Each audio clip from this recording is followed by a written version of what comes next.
CM Jagan మలివిడత ఎన్నికల ప్రచార యాత్రకు శ్రీకారం చుట్టారు. ఆంధ్రప్రదేశ్లోని మెజార్టీ స్థానాల్లో విజయమే లక్ష్యంగా ఆయన ప్రచారంలో దూసుకుపోతున్నారు. రోజుకు 3 బహిరంగ సభల్లో పాల్గొని ప్రసంగిస్తున్నారు జగన్.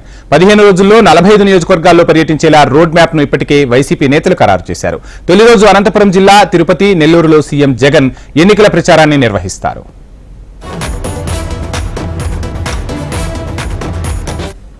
జగన్ ఇవాళ అనకాపల్లి, డాక్టర్ బిఆర్ అంబేద్కర్ కోనసీమ, గుంటూరు జిల్లాలో ఎన్నికల ప్రచారాన్ని హోరెత్తించనున్నారు. కాసేపట్లో అనకాపల్లి జిల్లా చోడవరంలో నిర్వహించే బహిరంగ సభలో జగన్ పాల్గొని ప్రసంగిస్తారు. మధ్యాహ్నం 12:30 డాక్టర్ బిఆర్ అంబేద్కర్ కోనసీమ జిల్లా పి గన్నవరంలో జరిగే సభలో పాల్గొంటారు. సాయంత్రం 3 గంటలకు గుంటూరు జిల్లా పొన్నూరు సభలో సీఎం జగన్ పాల్గొని ప్రసంగిస్తారు. బహిరంగ సభల్లో స్థానిక ఎంపీ, ఎమ్మెల్యే అభ్యర్థుల తరపున జగన్ ప్రచారం నిర్వహిస్తారు.